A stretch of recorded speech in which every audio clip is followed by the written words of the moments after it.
वक्रतुंड महाकाय सूर्यकोटि समप्रभ निर्विघ्नं कुरु मे देव सर्वकार्येषु सर्वदा। भगवान श्री कृष्ण के यदुवंश का सर्वनाश कैसे हुआ? भगवान जो कहते हैं और भगवान पे कैसे लागू होता है? स्वयं भगवान भी अपनी वाणी को बदल नहीं सकते। कथा इस प्रकार से है कि यदुवंशियों का सर्वनाश की गाथा क्या है। महाभारत काल में पांडवों का राज तिलक किया गया।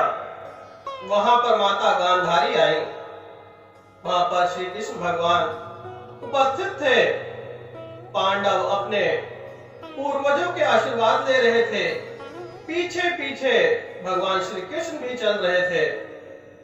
तभी माता गांधारी से भगवान श्री कृष्ण का मिलन हुआ और माता गांधारी कहने लगी, जिस प्रकार से मेरे वंश का नाश हुआ है उसी प्रकार से श्री कृष्ण तुम्हारे वंश का भी सर्वनाश होगा। भगवान त्रिलोकीनाथ सब चीज जानते थे। मुस्कुरा के आगे बढ़ गए। कुछ दिन पश्चात जब वह द्वारका गए, द्वारकाधीश, तो वहां पे उनके यदुवंशियों ने आपस में ही लड़कर अपने वंश का सर्वनाश कर लिया। आप लोग जब भली भांति जानते होंगे कि द्वारका किस प्रकार से डूबी। कुछ ऋषिगण द्वारका आए और कहने लगे, भगवान श्री कृष्ण से मिलने की इच्छा है। भगवान के पुत्र बाहर खेल रहे थे और कुछ मित्रगण भी थे। खेलते खेलते उनको सूझी, क्यों ना इन महात्मा से थोड़ी हंसी ठिठोली की जाए, थोड़ी मस्ती की जाए। उन्होंने एक स्त्री का रूप बनाया और अपने मित्रों के साथ आए और कहने लगे कि महाराज जी, इसके गर्भ से क्या पैदा होगा? ऋषि मुनियों ने कहा, इसके गर्भ से यदुवंशियों के सर्वनाश का समान तय होगा। ऋषि मुनि जान गए थे यह श्री कृष्ण भगवान के पौत्र हैं और हंसी ठिठोली करने आए हैं। इस वजह से वह श्री कृष्ण भगवान के पौत्र को श्राप देते हैं कि तुम्हारे वंश का सर्वनाश का जो सामान है वह इस गर्भ में से पैदा होगा। जब इस बात की सूचना भगवान श्री कृष्ण को मिली और उनके गर्भ से एक अस्त्र ने जन्म लिया। भगवान श्री कृष्ण ने उस अस्त्र को नदी में फेंकवा दिया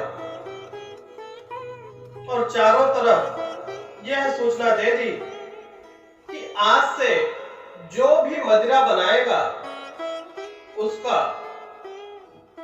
हत्या हो जाएगा। कहने का अर्थात पूरे राज्य में यह सूचना दी गई कि जो भी मदिरा बनाएगा उसे मृत्यु दंड दिया जाएगा। अब किसी ने मदिरा नहीं बनाई, लेकिन हंसी ठिठोली में मित्रगण आपस में ही, जो मित्र थे भगवान श्री कृष्ण के पौत्र के, आपस में ही युद्ध करने लगे। युद्ध करते करते उनके हाथ में एक तिनका आया और तिनके से अस्त्र बन गया। उससे भगवान श्री कृष्ण के पौत्र की मृत्यु हो जाती है। इस बात की सूचना भगवान श्री कृष्ण को मिलती है। श्री कृष्ण भगवान बड़े दुखी होते हैं। अपनी सेना लेकर उन पर हमला कर देते हैं। एक एक करके पूरे यदुवंशियों का सर्वनाश हो जाता है। जब पूरे कुल का नाश हो जाता है तो भगवान श्री कृष्ण बहुत दुखी होते हैं और दुखी अवस्था में राजमहल पहुंचते हैं और कहते हैं कि हे बलराम जी, आप जाके अर्जुन को द्वारका ले आइए और उनसे कहना श्री कृष्ण भगवान ने आपके लिए संदेशा भेजा है कि एक बार द्वारका आके मिले। बलराम जी द्वारका जाते हैं। द्वारका से अर्जुन की नगरी इंद्रप्रस्थ आते हैं। उसके उपरांत भगवान श्री कृष्ण बहुत उदास होते हैं और इसी उदासी की अवस्था में वह जंगल में चले जाते हैं।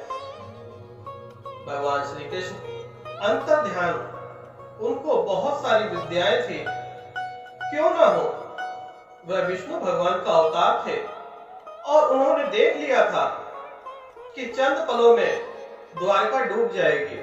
यदुवंशियों का तो सर्वनाश हो ही चुका है, अब द्वारका भी डूब जाएगी। इस बात को लेकर वह बहुत परेशान थे। जंगल में जाकर एक वृक्ष के नीचे विश्राम करते हैं और तभी जो पिछले जन्म में बाली थे वह इस जन्म में एक बहेलिये का रूप धारण करके धरती लोक पर जन्म लिए थे और उनके पैर में, भगवान श्री कृष्ण के पैर में एक मणि होती है। अंधेरे में देखने से लगा कोई हिरण है। उधर से बहेलिये ने जैसे ही तीर चलाया, भगवान श्री कृष्ण के पैरों में जाकर लगा और भगवान श्री कृष्ण के नाम से ओम का उच्चारण हुआ।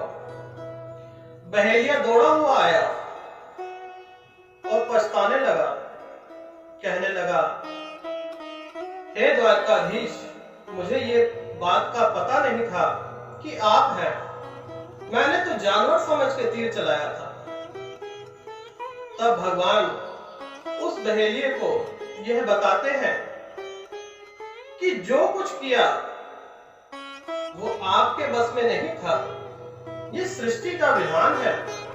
मुझे इस धरती लोक से जाना था, ये तो एक बहाना, इसमें तुम्हारा कोई कसूर नहीं है। पिछले जन्म में मैंने तुम्हारे साथ धोखा किया था, इस जन्म में मुझे भुगतना ही होगा। भगवान श्री कृष्ण इतनी बात उस बहेलिये को कह के और परलोक धाम चले जाते हैं, बैकुंठ धाम की यात्रा पे। चाहे भगवान हो या इंसान, अपने किए का कर्मों का फल इसी संसार में भोगना होता है। आप लोग ये जान चुके होंगे कि इस कथा के माध्यम से हमें क्या सीख मिली। सीख ये मिली कि चाहे पिछले जन्म का या इस जन्म में पाप करेंगे, इस धरती लोक पर जन्म लेके चुकाना पड़ेगा। तो जितना हो सके सत्य की राह पर चलें और पाप के भागीदारी ना बने।